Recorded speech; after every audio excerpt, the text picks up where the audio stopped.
5 መጋቢት ዓመት 2025 ሰላም ክቡራት ተዓዘብትና ንሰዓት እዚ ዝተዳለዉ ዜናታት ሒዝና ቀሪብና ኣለና። ብቐዳምነት ቀንድርስታቶም ኤርትራ ብሰደድ ማዕደን ዚንጎ ኣብ ኣፍሪቃ ካልኣይ ደረጃ ሒዛ። ኢትዮጵያ ንኤርትራውያን ስደተኛታት ብሓይሊ ናብ ሃገሮም ትመልስ ከም ዘላ ኣምነስቲ ኢንተርናሽናል ከሲሱ። ኣፍሪኮም ኣብ 2025 ኣብ ሶማል 10 መጥቃዕትታት ነፈርቲ ከም ዘካየደ ገሊጹ። መንግስቲ ደቡብ ሱዳን ኣብ ልዕሊ ሚኒስትር ነዳድን ላዕለዎት ወተሃደራውያን መኮንናትን ንዝወሰዶ ናይ ምእሳር ስጉምቲ ኤምባሲታት ሃገራት ምዕራብ ኮኒኖሞ። ቻይና ንዝኾነ ዓይነት ኩናት ድልውቲ ምዃና ንኣሜሪካ ኣጠንቂቓ ዝብልኦም ዝርዝሮም ይስዕብ። ኤርትራ ብሰደድ ማዕደን ዚንጎ ኣብ ኣፍሪቃ ካልኣይ ደረጃ ሒዛ። ኤርትራ ብሰደድ ማዕደን ዚንጎ ኣብ ኣፍሪቃ ካልኣይ ደረጃ ሒዛ። ኤርትራ ብሰደድ ማዕድናት ዚንጎን ኮንሰንትሬትን ኣብ ኣፍሪቃ ካልኣይ ደረጃ ከም ዝሓዘት ካብ ኢንዴክስ ቦክስ ዝተረኽበ ሓበሬታ ብምጥቃስ መርበባ ዜና ብሉምበርግን ግሎባል ሳት ቢዝነስ ኢንሳይደርን ሓቢረን። ኤርትራ ኣብ 2024 ክሳብ 251 ቶን ዝኣክል ዚንጎ ንሰደድ ብምልኣኽ ኣብ ሃገር ኣፍሪቃ ንዝርከባ ሓያሎ ዓበይቲ ኣፍሪካ ሃገራት ከም ዝበለጸት እቲ ምንጪ ኣፍሊጡ። ኣብ ተመሳሳሊ ግዜ ደቡብ ኣፍሪቃ ብ299,000 ቶን ሰደድ ዚንጎ ኣብ ቅድሚት ክትስራዕ እንከላ ኤርትራ ድማ ብቐረባ ተኸቲላተላ። ቡርኪና ፋሶ 197,000 ቶን፣ ናሚብያ ድማ 182,000 ቶን ዚንጎ ሰደድ ከም ዝገበራ ተፈሊጡ። እዘን 4 ሃገራት ብሓባር ካብ ጠቕላላ ሰደድ ዚንጎ ኣፍሪቃ 81% ከም ዝሽፍናውን ተሓቢሩ። ዚንጎ ኣብ ዓለማዊ ዕዳጋ ብዝተፈላለዩ ኢንዱስትርያዊ ኣገልግሎታት እንተላይ ኣብ ጋልቫናይዚንግን ሓጺንን ምፍራይ ባትሪን ኣገዳሲ ባእታ ኮይኑ ንቐጻሊ ኣብ ኣፍረይቲ ናይቲ ዞባ ዘይነዓቕ ኣታዊታት ሰደድ ከም ዝህሉ ክገብር ትጽቢት ይግበረሉ። ኣብ ኤርትራ ሰደድ ወርቅን ዚንጎን ሓዊስካ ብዙሕ ዝዕደንን ሰደድ ዝግበርን ማዕድናት እኳ እንተሎ ኣብ ጥቕሚ ህዝቢ ዝውዕል ማሕበራዊ ኣገልግሎታት ክህነጽ ስለ ዘይረአ ግን ኣታዊታት እዚ ማዕድናት ብስርዓት ክደፊ ዝመት ምህላው ዘመላኽት እዩ። ኢትዮጵያ ንኤርትራውያን ስደተኛታት ብሓይሊ ናብ ሃገሮም ትመልስ ከም ዘላ ኣምነስቲ ኢንተርናሽናል ከሲሱ። ኣምነስቲ ኢንተርናሽናል መንግስቲ ኢትዮጵያ ብዝሓለፉ 3 ኣዋርሕ ኣስታት 600 ኤርትራውያን ስደተኛታት ብሓይሊ ናብ ሃገሮም ከም ዝመለሰ ብምምልካት ባይቶ ሰብኣዊ መሰላት ሕቡራት ሃገራት ህውፅፅ ስጉምቲ ክውሰድ ፀዊዑ። ኣምነስቲ ኣብቲ ናብ ባይቶ ሰብኣዊ መሰላት ዝፀሓፎ ደብዳቤ ኣብ ኢትዮጵያ ዝርከቡ ኤርትራውያን ስደተኛታት ብዘይ ፍቓድ ናይ ምእሳርን ብግዴታ ናይ ምምላስን ሓደጋን ካልኦት ከበድቲ ግህሰት ሰብኣዊ መሰላትን የጋጥሞም ከም ዘሎ ከም ዝኸሰሰ ሬድዮ ዋዜማ ሎሚ 6 መጋቢት ኣብ ዝፈነወቶ ዜና ሓቢራ። ኣብ መንጎ ኢትዮጵያን ኤርትራን ዘሎ ወጥሪ እናወሰኸ ኣብ ዝቕፅለሉ ዘሎ እዋን መንግስቲ ኤርትራ ወተሃደራዊ ምልመላ ምጅማሩ ነቶም ኣብ ኢትዮጵያ ዝርከቡ ኤርትራውያን ስደተኛታት ኣብ ሓደጋ ከእትዎም ከም ዝኽእልን ነቶም ናብ ኤርትራ ዝተመልሱ ንግድድ ዕስክርና ካልእ መከራታትን ከቃልዖም ከም ዝኽእልን ኣምነስቲ ስጋኣቱ ገሊጹ። ኣምነስቲ ኢንተርናሽናል መንግስቲ ቱርኪ ኤርትራውያን ስደተኛታት ብግዴታ ናብ ሃገሮም ምምላስ እውን ብትር ኮኒኑ እቲ ትካል ኩለን ኣባል ሃገራት ባይቶ ሰብኣዊ መሰላት ስደተኛታት ብግዴታ ምምላስ ወይ ምስጓግ ብጥብቂ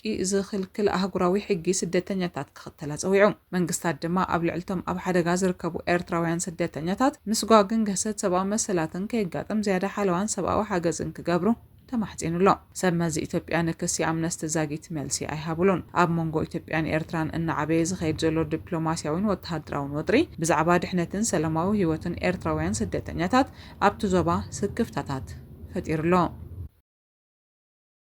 ኣፍሪኮም ኣብ 2025 ኣብ ሶማል 10 መጥቃዕትታት ነፈርቲ ከም ዘካየደ ገሊጹ። እዚ ኣሜሪካ ኣብ ኣፍሪኮም ኣብ 2025 ጥራይ ኣብ ሶማል 10 መጥቃዕትታት ነፈርቲ ከም ዘካየደ ሂራን ኦንላይን ኣፍሊጡ። እቲ ኣብ ልዕሊ ዕጡቓት ዳዕሽን ኣልሸባብን ዝካየድ ዘሎ መጥቃዕቲ ነፈርትን ሓያሎ ሳምንታት ዝጸንሕ ምዃኑ ይግለጽ። እቲ ቀዳማይ መጥቃዕቲ ብሓደ ለካቲት ዝተፈጸመ ኮይኑ ኣብ ሶማልያ ንዝርከብ ዳዕሽ ዕላማ ዝገበረ እዩ ነይሩ። እቲ ስርሒት ብብዙሓት ነፈርትን ተተኮስትን ዝተኻየደ መንባሩ ድማ ተጠቂሱ። እቲ ካልኣይ መጥቃዕቲ ብ16 ለካቲት አንጻር ዳዕሽ ዝተኻየደ መንባሩ ዝገለጸ ኣፍሪኮም ብ20 ለካቲት ኣብ ልዕሊ ኣልሸባብ 3 ዝተፈላለዩ መጥቃዕትታት ከም ዘካየደ ኣመልኪቱ። ኣፍሪኮም ብ21 22 ለካቲት እውን አንጻር ዳዕሽ መጥቃዕትታት ከም ዘካየደ ኣፍሊጡ። ብዘይካዚ ብ25 ለካቲት መጥቃዕቲ ነፈርቲ ኣብ ልዕሊ ኣልሸባብ ከም ዝተፈጸመ ኣብቲ ወግዓዊ ቆፀራ ተረጋጊጹ እዩ። أتي دحرواي سرحيت بحدا مقابيت استقايد خوينو نال شباب علاماز قبرو كل تستفلالي متقعتات زت قلل نيرو بخال اوغن منيستر فاينانس الصومال به إيمان إيجه بحمش مقابيت أبزهبو حبريتا أمريكا نتأقداسي أهادو تقرى شبرا فولي حيلي دانا بتبوز نبرت مولا كم زبقارت أطافليتو أزدمانة الناس غاز غير زلو قطباو تغطي صومال يقاددولو منقص صومال نوي حوان وتهدرو سرحيتاتن مغطال أبتي كاب أمريكان أهقراويان مشارتن زرخبو قداماوي موالات مركسي يسانحو هندبتاوي مقراص نايزوم دقفات زياتو منبار نتي نقال شبابن كالوت أخررتي جلتاتن نممكاد زكاير زلو تعارتات كدهن كم زخيليو زغلات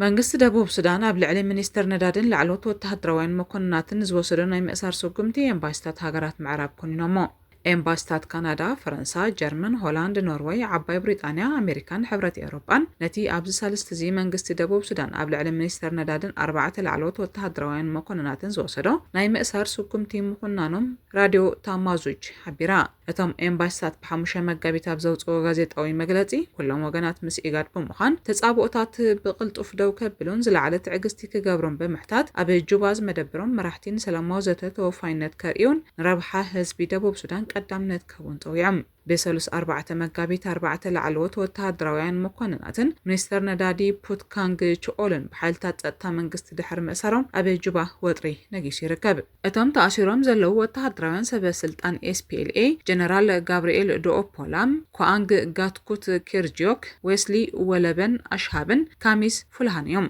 እዚ ማእሰርቲ ዝፍጸም ዘሎ ኣብ ተኸባቢ ዝዓስከረ ዕጥቕ ጉጅለ መንእስያትን ጻዓዱ ወተሃደራትን ኣብ ክፍለ ሃገር ላዕላይ ኒል ኣውራጃ ናሲር ንዝርከብ مدبر حيل مكلخال حزب دبوب سودان دحر محزو وطرنا وسخ ابز خدلو زلو اوانيو منغستي صعدو تهدرات مستي قدماي مكتل بريزيدنت دكتور ريك ماتشارز مرحو SPLA محزنت كم زلوم يخصص تقاوم تغنت خصينت غو ناي بريزيدنت سالفاكير ناي قربا سب زخونه منيستر حبريتا ميكائيل ماكوي اتنول قسبات مس حق زغاچو سراح بمسرحهم كم استاثرو غليصو زخونه سب زي مخنيات اي اسرنيو دومايلو بريزيدنت سالفاكيرن قدماي مكتل بريزيدنت دكتور ريك ماتشارن نتن عامتات أنحى كنات حد نمود داب قلت شحن 10 مونتن استفرم سممع سلام نمتغبر يسرحو خمزة لو يزغلات يغن برعو طقات كوجلتات بمتقرناف هاقراوي سراويت نموام كغبرز أنحى فتناتات تدقاقامي مدنوقاتن بدهوتاتن كغاتم تنحلو